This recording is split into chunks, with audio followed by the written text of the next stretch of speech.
communication we do is not planned. It's not the presentation or the pitch. It's really those spontaneous moments, answering questions, giving feedback, making small talk. That's what happens most for us in communication. Own the moment and own the room. And when somebody interrupts, you have to say, excuse me, I was still talking, or there's still more I need to say. And in so doing, you actually maintain a little bit of your credibility and the floor. So by being big, we pull our shoulder blades down. We make sure that when we gesture beyond our shoulders. This makes you look big. Nervous people make themselves small, so you want to be big. Content be concise and clear. Many of us say more than we need to when we're put on the spot, and if we can be concise and clear, it can really help. So those are the 6 steps, and there is no right way to communicate, only better and worse ways. Instead of striving to get it right, we do need to focus on just getting it done. Hey everyone, welcome to the Startup Operator Podcast. I'm Roshan Karyappa. I discovered Matt Abrahams' work a couple of years ago when I was trying to look up resources for being a better communicator. Matt is an expert in communication and a professor at Stanford whose work has benefited thousands and thousands of people across the world, including yours truly. We're going to talk about some of his frameworks and methodologies as applicable to startups and founders and leaders on this podcast. I'm sure you will find this valuable. Also, I'd highly encourage that you check out Matt's book, Think Faster, Talk Smarter, and his podcast, Think Fast, Talk Smart. Really, there's a lot of value in there and definitely useful for startup folks. All right, without further ado, here is Matt Abrahams on how to be a better communicator.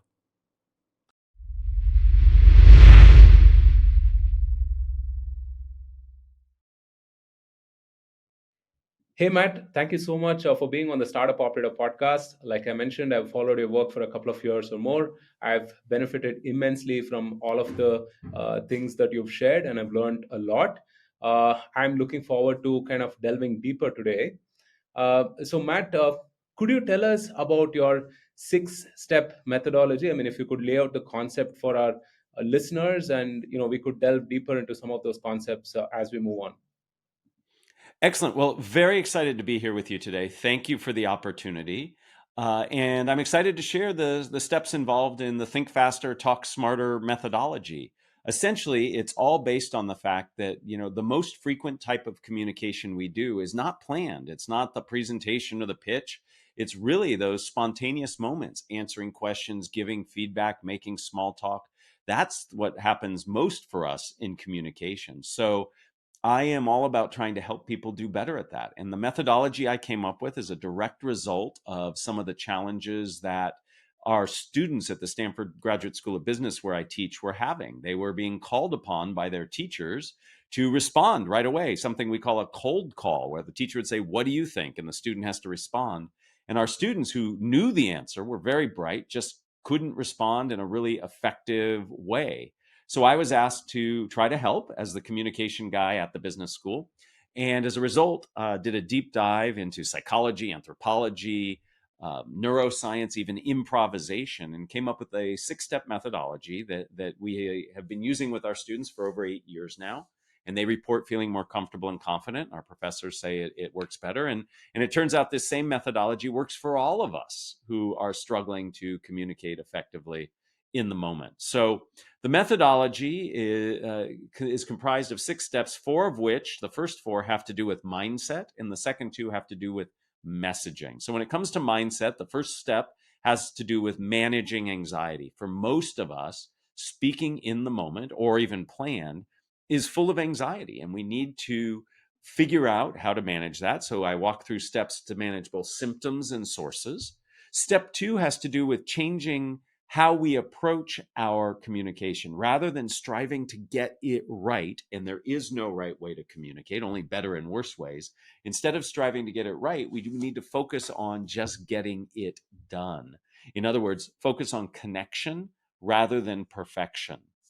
Step 3 is about seeing these spontaneous speaking situations as opportunities, not threats. Many of us, when we're asked a question or asked for feedback, we get very defensive. And the best way to manage that is to really lean into the opportunity presented to you to connect, to collaborate.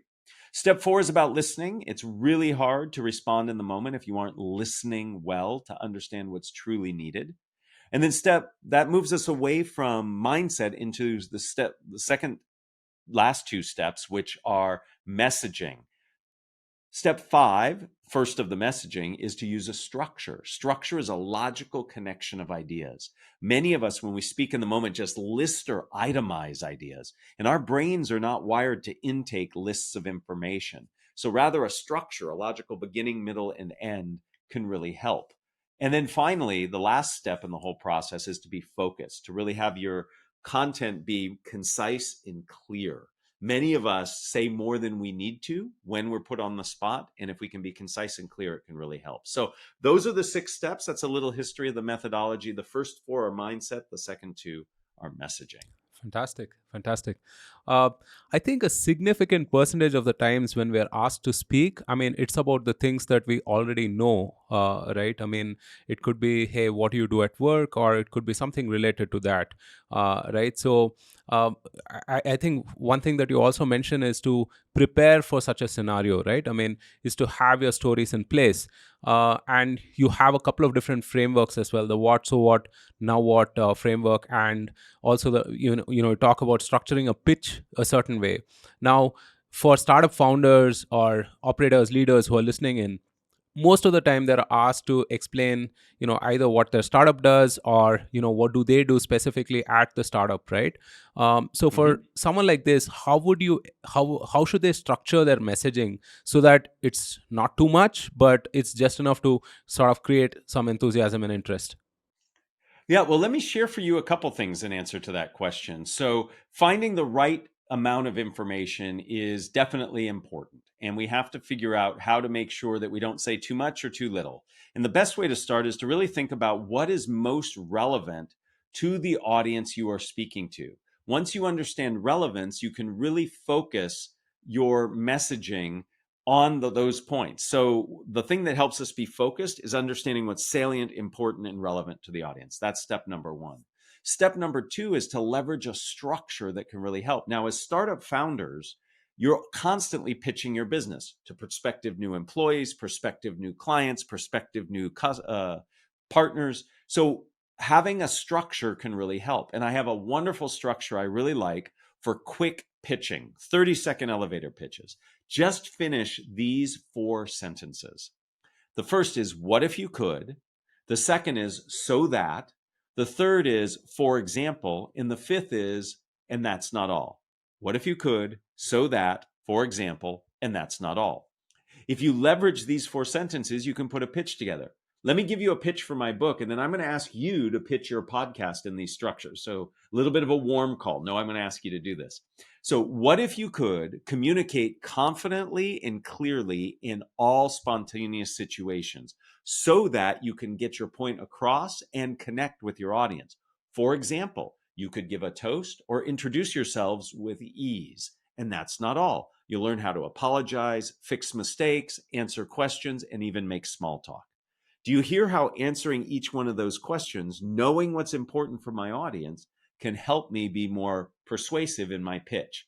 So let me turn it to you. I'm going to give you the prompts and you just walk through for your podcast. Let's hear how you might pitch your podcast. So go ahead and finish these sentences. What if you could? What if you could listen to all of the startup wisdom that's available to you in the least amount of time, Awesome. So that, so that you could apply these insights every day at work? for example, and this is where you give a very specific example of some insight that people might have gotten. For example, you might want to know how to go from 0 to $1 million in sales, or how to hire your first VP of engineering. And that's not all. And that's not all. You could also connect with other founders, leaders, and operators in the ecosystem and learn and share. There you go. How do you think? Is that a good way to pitch your startup Yeah, or that's your amazing. podcast? Yeah, that's really nice. I mean, it makes a lot of sense. It's very coherent, um, you know.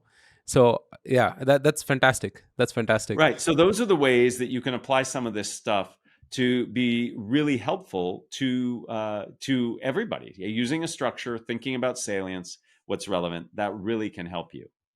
Awesome. So a couple of fears that people normally have is, Hmm. one would be that they kind of hit a cul-de-sac, right? I mean, they amble their way through the middle of a sentence and they can't find the words to sort of complete that. You know, what would you say they should do at that point of time? Is there like a are there two or three things that they should do To manage anxiety?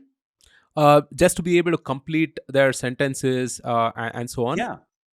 Right. So if you're in the middle of speaking and you forget what you want to say next, a couple things. One, structure will help you.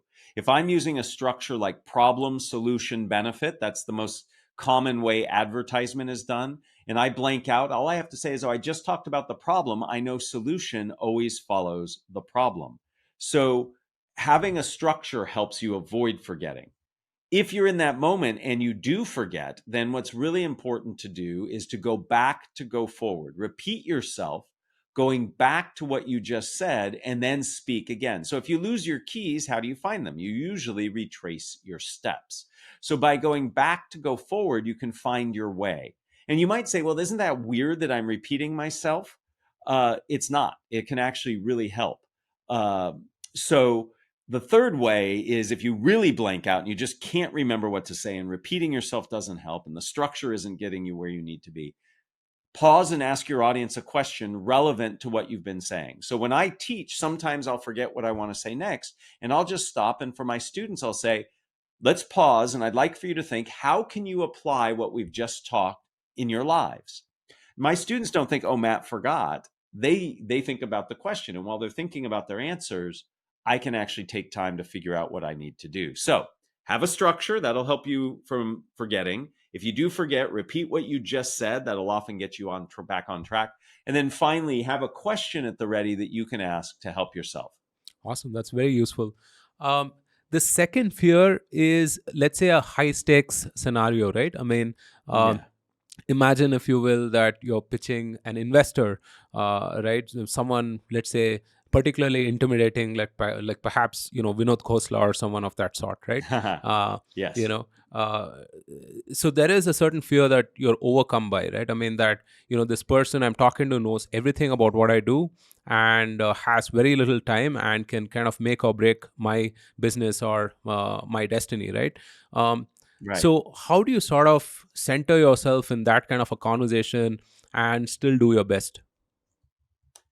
Well, so rather than making it about you, make it about them. Many of us are made nervous because we think of all the things that could go wrong for us. But in fact, if we think about instead reframing it to be about our audience, what they need, the value we bring to them, that takes a lot of pressure off of us. So it's not about them judging me, it's about me providing this useful content. The reason the VC is listening to you or the potential prospect is listening to you is they believe you can add value for them. And if we remind ourselves that they're listening because they want some value, that takes pressure off because we have something to give them. So, a great way to deal with those situations is to remind yourself that you're bringing value to the situation. And that can help a tremendous amount. I use this all the time to help me manage my fear. Right. Yeah. Just thinking that there is something that you could tell them that they perhaps don't know about or haven't heard before, right? Which is why they've chosen to invest their time in the first place. Um, the third sort of a fear, or rather apprehension that people have, is about verbal tics, right? So these could Hmm. be your filler words and whatnot, and God knows I've perhaps used a dozen or more of these in our conversation right now. But people tend to stammer, stutter, or use Hmm. things like Hmm. okay, right, and those kind of things, right? Which is, I think, to a limited degree it's fine. It humanizes the conversation, but it can get a little overbearing or irritating if it is very repetitive. Are there any techniques that you suggest to sort of moderate these? Yeah, so first and foremost, it's normal and natural to have those types of things in our speaking. We don't speak perfectly fluently. The problem is when they become very distracting and they distract people away from what it is that we're trying to get across. So when we do the ums and uhs that actually interfere with people figuring out what's going on, then it becomes a big issue. And so, how do we eliminate these? Well, two primary ways. One, we have to become aware of the fact that we're doing them, and the single best way to become aware that we're doing them is to actually notice them. And the way to do that is to leverage technology. There are tools you can get on your phone that will beep, buzz, and vibrate every time you use one of these filler words. You also can get plugins for Zoom, Team, Meets, things like that, that will do something similar. So there's actually technology that will alert you to when you're doing it. So you can actually become aware and conscious, oh, I'm doing it there. And sometimes I'll even find patterns. So you might notice that you tend to do these things in certain situations and circumstances. So it might be that I worked with somebody who we found he used a filler word every time before he used a technical term, which was a gift for him because he was able then to monitor when he was using a technical term, and that would allow him to be mindful and help him not say the filler words. The other way to do it is to really work on your breathing. The filler words that are the most bothersome are the ones that come between phrases or sentences. So when I'm done speaking, and then I start speaking again, that's a big one, and we all hear that. But if I were able to not say that, it would help you. It would help with the fluency. People would understand it better. It's a much better way to go. So we need to make sure that we land our phrases completely out of breath. So when I'm done speaking a phrase, I make sure I have no more breath, which means I have to inhale. And in that inhale, I cannot say anything. So I build in a pause and I get rid of the filler words. So two ways to do it: awareness building through apps and tools. And then a second way is to control your breathing so you land your phrases. You're out of breath when you're done speaking. Doesn't mean I'm quiet, I'm just out of breath. I inhale and speak again, and that can help. Yeah, I notice how you summarize your answers at the end, and that really, really helps. I think that's something that all of us could emulate as well. Um, let's say you have all of this together, but then you're met with, I wouldn't say someone who's combative, but someone who breaks your flow, right? Interrupts your flow. This could happen, let's say, in meetings with many different people, or it could happen, one to one, where somebody is a little more enthusiastic than you expected, right? And they're sort of contesting whatever you said, or they want to dig deeper into whatever you said before letting you finish, right? In these kind of situations, what is the best way not to be defensive, um, not to sound like a broken gramophone, and sort of like go back to the same words and the sentences, and sort of a rehearsed line as such? How can we be spontaneous in this kind of a context? Yeah. So, first and foremost, thank you for acknowledging that at the end of my sentences I review. I do that on purpose. I think that's important for people to get a second chance to hear my summary of what I've said. It's a skill I've developed as a podcast host on my podcast, Think Fast, Talk Smart. I try to paraphrase and button things up when we're done. I find that it helps a lot. So, thank you for noticing that.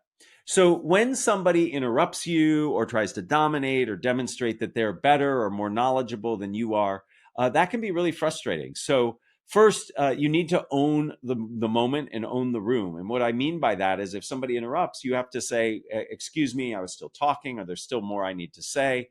And in so doing, you actually maintain a little bit of your credibility and the floor. If somebody is talking, you say, are there any questions? And they start talking and throwing things at you. So you've actually invited them to say something. That's where I think we can really leverage paraphrasing. Paraphrasing to me is one of the most important tools that we can use to really shut people down. Paraphrasing is where you extract some key meaning or idea from them, and then you comment on it and pull it away. So let's imagine I say, are there any questions? And you start rambling and explaining how my position is wrong or doesn't make as much sense. It's not as effective or efficient.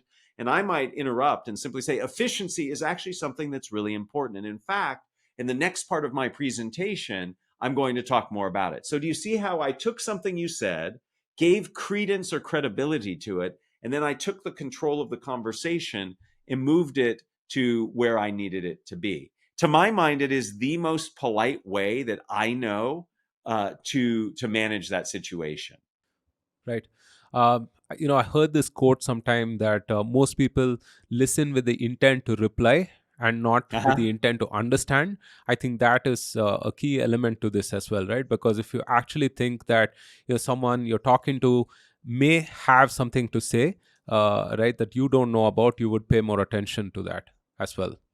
Listening is critical. Listening is critical. Yeah. And most of us don't listen well. We listen just enough to get the gist or idea of what somebody's saying, and then we move on. So we need to listen more intently for sure. And we need to really make sure that others listen to us. Really important to do. Right. So as a startup founder or a leader, uh, you often have to deliver bad news.